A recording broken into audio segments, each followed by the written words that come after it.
Bueno, buenos días, buenas tardes. No sé en qué momento van a estar mirando este video, pero esta es una de nuestras microclases y en esta oportunidad de lo que vamos a hablar es de la ansiedad académica. Esta es una charla especialmente pensada para padres y docentes en realidad, pero puede ser útil para cualquier persona e incluso puede ser útil para compartir con alguien que experimenta ansiedad académica en algunas ocasiones y quiere aprender un poquito más sobre eso. Así que vamos a hablar no solo de qué es la ansiedad académica, sino que vamos a hablar también de cómo podemos asistirlas. Y lo primero que vamos a decir es que todas las personas experimentamos en algún momento de nuestra vida cotidiana y a lo largo de toda nuestra vida múltiples veces la emoción que llamamos ansiedad.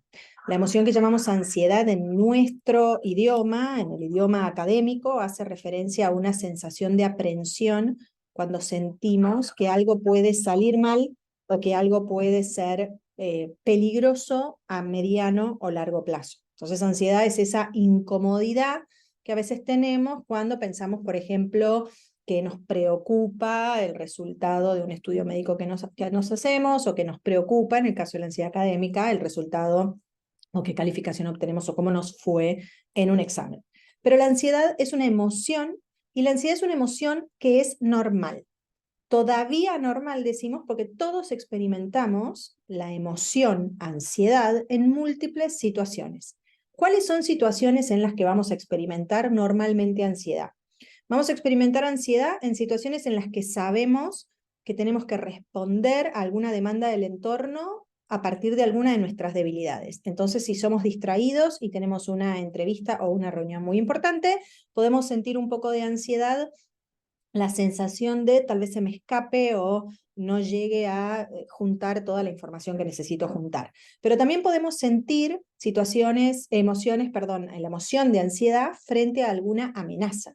Entonces, si yo tengo que caminar por una calle oscura de un lugar a otro, no sé, desde que me bajo de un transporte público hasta que llego a mi casa, y estoy en una situación en la que pienso que es posible vivir alguna situación de inseguridad, voy a sentir ansiedad. Si llego a encontrar algún estímulo que efectivamente me dice que estoy en peligro, voy a pasar de la ansiedad al miedo, perdón.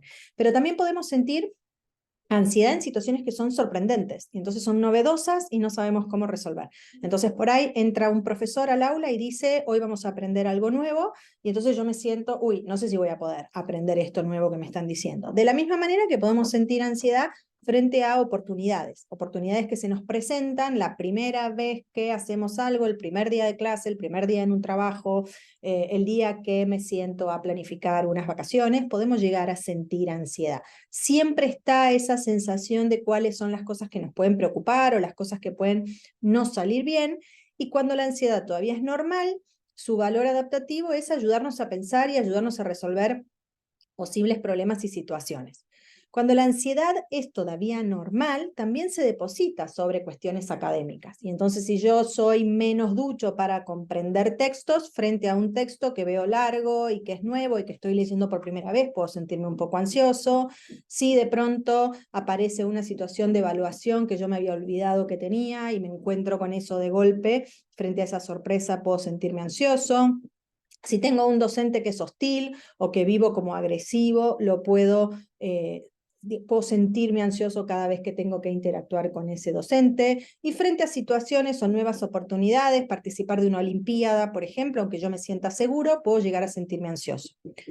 Hay algunas personas que experimentan ansiedad de manera no normal o ya no normal, y son personas que experimentan esa ansiedad de manera intensiva, con mucha frecuencia, con muchos síntomas corporales o sensaciones corporales que los afligen y frente a determinados estímulos. Cuando los estímulos son académicos, las personas experimentan esa ansiedad en situaciones académicas. Y aquellas personas que tienen dificultades de aprendizaje o trastornos específicos de aprendizaje o cualquier condición del espectro de la neurodiversidad que afecte o modifique la capacidad que una persona tiene de responder al entorno académico, puede experimentar ansiedad. De hecho, muchas veces esas personas experimentan ansiedad con más frecuencia que otras personas. ¿Y esto por qué pasa? Porque todos nosotros, como dijimos, la ansiedad todavía normal, experimentamos ansiedad en algún momento, y es más, la necesitamos para que sea posible dar respuesta a la demanda del ambiente. Existe lo que se llama la ley de Yerkes y Dodson, que lo que hace es explicarnos que necesitamos un monto justo de ansiedad o de tensión para responder productivamente a las demandas del ambiente. Si la ansiedad es muy baja, bueno, tengo una prueba, pero es re fácil, no hace falta estudiar. No me activo, no me pongo en campaña para. Si la ansiedad es muy alta, tengo una prueba, es muy, muy, muy difícil, no voy a poder, es una prueba matemática, matemática es muy difícil para mí, yo no puedo, ese monto altísimo de ansiedad tampoco me va a permitir responder. Pero en un monto óptimo de ansiedad, que en la curva o en la ley de Yerkes y Dodson es esa persona que está pudiendo responder a la demanda, tengo el monto justo de ansiedad. Sé que tengo un examen y sé que tengo que estudiar porque no me alcanza sin estudiar para responder a la demanda del examen. Cuando una persona tiene dificultades de aprendizaje, experimenta cotidianamente situaciones de frustración y muchas veces arrastra lo que llamamos un patrón de fracaso académico, malos resultados durante mucho tiempo. Entonces, esa emoción, ansiedad, que nos dice, che, es posible que algo malo pase, tiene mucho de donde agarrarse en la trayectoria de aprendizaje de estas personas. Ya he vivido muchos fracasos, ya me fue mal muchas veces, yo sé que me puede ir mal. Y entonces se está especialmente sensible a que la activación ansiosa pueda ser más alta que en otras personas. Esto pasa especialmente cuando las personas tienen temperamentos de base un poquito más ansiosa, temperamentos de base un poquito más proclives a la preocupación o a la evitación como herramienta de regulación de las emociones. Entonces, cuando alguien tiene ansiedad académica, ¿qué siente? Por un lado, se preocupa pensando todo lo que puede salir mal, pensando cuáles son las cosas que pueden pasarme para que yo no logre alcanzar los objetivos que se espera que yo alcance. Pero también existe como componente de la ansiedad académica lo que llamamos emocionalidad. Pueden transpirar las manos, puede secarse la boca, puede sentirse un nudo en la garganta, puede sentirse un nudo o una presión en el estómago, pueden sentirse mareos. Las personas sienten diferentes cosas y estas son las más características, pero hay gente que siente que le tiemblan las piernas, hay gente que tiene ganas de llorar, hay gente que se ríe. Son distintas manifestaciones físicas, fisiológicas, que aparecen como el correlato corporal de eso que preocupa. Y obviamente, tanto esta preocupación como estos síntomas físicos interfieren con la capacidad que tengo de dar respuesta a una tarea. Si yo estoy leyendo una consigna de un examen y mientras leo la consigna pienso, no voy a poder, no voy a saber, esto no me acuerdo, no me voy a acordar, y mientras tanto me tiemblan las manos y siento mojado el lápiz porque me sudan las manos, todo eso interfiere en la capacidad que yo tengo de evocar conocimientos. Entonces, a veces, aunque yo tenga aprendizajes previos que me permitan dar respuesta a esa consigna, puedo fallar en la respuesta a la consigna. Y finalmente, si yo sé que tengo o que soy vulnerable porque tengo determinadas debilidades, si yo sé que no soy rápido en cálculo mental, en una prueba de matemática voy a experimentar mayor presencia de ansiedad académica.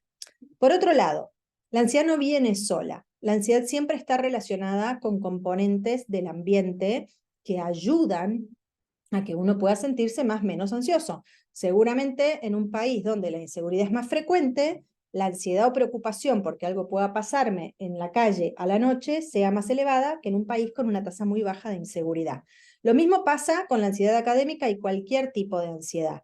Si tenemos una pauta parental de la que llamamos autorizada, que acompaña con límite y afecto, mucho límite, mucho afecto, entendiendo por límite una estructura, una orientación que nos permite saber qué se espera de mí y cómo lo hago, puede que la ansiedad sea menor.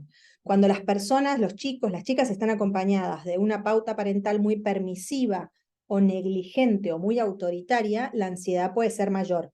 En el caso de la permisiva, porque faltan apoyos evidentes, y entonces es muy difícil, la prueba de matemática es muy difícil. Ay, bueno, entonces lo que vamos a hacer hoy, vamos a preparar un tecito, vamos a leer más esta noche, pero evitamos entrar en contacto con eso que, che, mira, vamos a sentarnos, vamos a practicar, practiquemos antes de comer, así ya después comes tranquilo, leemos algo que nos gusta y te puedes ir a dormir.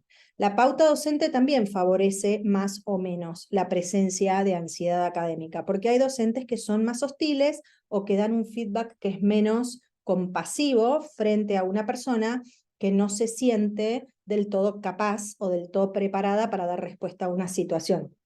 En nuestro feed de Instagram tenemos un posteo sobre feedback compasivo y qué es eso, pero sí es importante que tengamos en cuenta que cuando le damos feedback negativo, no compasivo a alguien, porque tenemos que poder decir te equivocaste y tenemos que poder ayudar a los chicos a experimentar situaciones de frustración, siempre desde la compasión. Si vos tenés un trastorno del desarrollo, si vos tenés alguna condición del espectro de la neurodiversidad, vos vas a ser más proclive a experimentar ansiedad por todo esto que ya hemos mencionado, de cómo hay algunas debilidades en tu perfil neuropsicológico que hacen que te sea más difícil dar respuesta a las exigencias del ambiente. Y después es importante saber que algunas personas, independientemente de la pauta parental y de la pauta docente y de tener o no alguna condición, tienen lo que llamamos un temperamento más de introversión, un temperamento ansioso, y son especialmente vulnerables a la preocupación. Hay personas que por temperamento, por naturaleza, se preocupan por casi todo, y entonces se preocupan también por cuestiones que hacen a la vida académica. Entonces, ¿cuáles son las estrategias con las que podemos contar a nivel profesional, familiar y educativo para lidiar con la ansiedad académica? Las estrategias difieren en relación a los distintos componentes. Para lo que es la preocupación, la estrategia más utilizada es la que tiene que ver, se llama cambio cognitivo, poder pensar de manera diferente a lo que estoy pensando. Tengo una prueba de matemática y es re difícil y me va a ir mal. Bueno, ¿por qué no registramos cómo te fue en las últimas 3 pruebas? Ah, me fue bien en las últimas 3 pruebas. Pensamos diferente. Si me fue bien en las últimas 3 pruebas, tengo posibilidades de que me vaya bien mañana.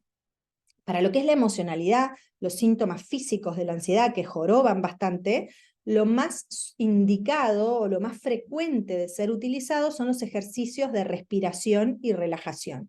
Entonces les enseñamos a los chicos, frente al incremento de las manifestaciones físicas de ansiedad, a respirar o a hacer algún mínimo ejercicio de relajación en ese momento que permita tomar control de ese registro fisiológico.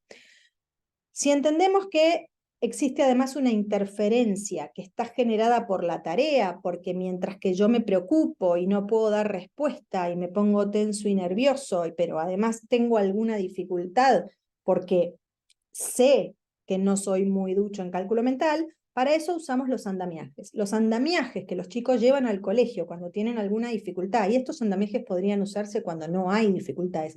Una tabla pitagórica disminuye de entrada la posibilidad de que nos sintamos muy nerviosos en el caso de que no sepamos del todo bien la tabla del 8, por decir, cualquier tabla. Entonces, cuando un chico tiene discalculia, bueno, necesita la tabla pitagórica porque tiene dificultades para aprender las tablas de multiplicar, le lleva más tiempo y más recursos energéticos, y entonces lo que hacemos es usamos la tabla pitagórica como andamiaje. Y para esos déficits, para esa dificultad en cálculo mental o para la dificultad en la comprensión lectora o en la velocidad lectora o en la precisión lectora, lo que hacemos es trabajar desde los tratamientos psicopedagógicos en la estimulación de esos mecanismos y procesos para que la persona crezca en potencial y al crecer en potencial pueda sentirse más seguro. Ahora, siempre que querramos trabajar en realidad cualquiera de los objetivos terapéuticos que nosotros nos propongamos, pero siempre, siempre, siempre que querramos trabajar con ansiedad académica, necesitamos trabajar y mucho desde la psicoeducación, por eso esta charla puede servir para ayudar a entender qué es la ansiedad y cómo manejarla, y desde el apego seguro, ese espacio en el que el adulto otorga contención y estructura. Eso es lo que necesitamos. Entonces, si sos papá, si sos mamá y tenés un hijo o una hija que de repente sienten o experimentan situaciones en las que están más ansiosos que de costumbre, lo primero que podemos hacer es aceptar esas emociones, recibirlas, no tratar de borrarlas de plano y no angustiarse uno. Las emociones, todas las emociones, las buenas, las malas, son muy valiosas. Nos enseñan cuál es el sentido que las cosas tienen para nosotros. Entonces, si yo estoy ansioso, preocupado, eso lo que me está enseñando es que eso que me tiene preocupado es muy importante para mí. Si yo soy un chico que está preocupado porque sus papás se fueron y todavía no volvieron, esa emoción lo que está indicando es, para mí es muy importante que ustedes estén bien. Hablemos poco, escuchemos mucho, escuchemos, preguntemos cómo se siente, aceptemos eso y prestemos atención a qué es lo que la persona dice, porque eso nos habla de lo que la persona piensa y nos puede ayudar a entender qué es lo que la persona siente. Y entonces en ese momento podemos usar algunas de las estrategias que mencionábamos hace un ratito. Para empezar, podemos ofrecer pensamientos alternativos. Entiendo perfecto que estés preocupado porque tenés una prueba mañana, porque de hecho la mayoría de las personas se pone un poco nervioso cuando tiene pruebas. Pero la realidad es que en las últimas pruebas te fue bien. Entonces lo que podemos pensar es que es altamente probable que te vaya bien mañana, porque además estudiaste, te preparaste, estás trabajando desde hace rato con este tema. Yo soy testigo de los ejercicios que hiciste, y entonces es probable. Y eventualmente, si las cosas no salen del todo bien, tampoco es ¿qué es lo peor que puede pasar? Que tengas que dar un recuperatorio o que tengas que estudiarlo de vuelta o que tengas que hacer más ejercicios. Si hay mucho registro fisiológico, podemos buscar alguna actividad de relajación y acompañar a la persona en la actividad de relajación. Podemos pintar un mini mandala, podemos hacer ejercicios de respiración. Hay algunas aplicaciones para niños que enseñan a respirar. Además de eso, ayudemos a los chicos a recibir la emoción así como es. Ayudémoslos a entender que las emociones que llamamos negativas porque son incómodas no son malas, son tan buenas como las positivas, tan necesarias como las positivas. Y no solo la ansiedad, sino también la frustración o el enojo, son emociones que todos tenemos que aprender a aceptar, a sobrellevar, a vivir con esas emociones y a regular. Y finalmente, una vez que lo vemos tranquilo, no retomemos el tema. Una vez que lo cerramos, lo cerramos. No seamos nosotros los que volvemos a traer el tema a la cabeza de los chicos.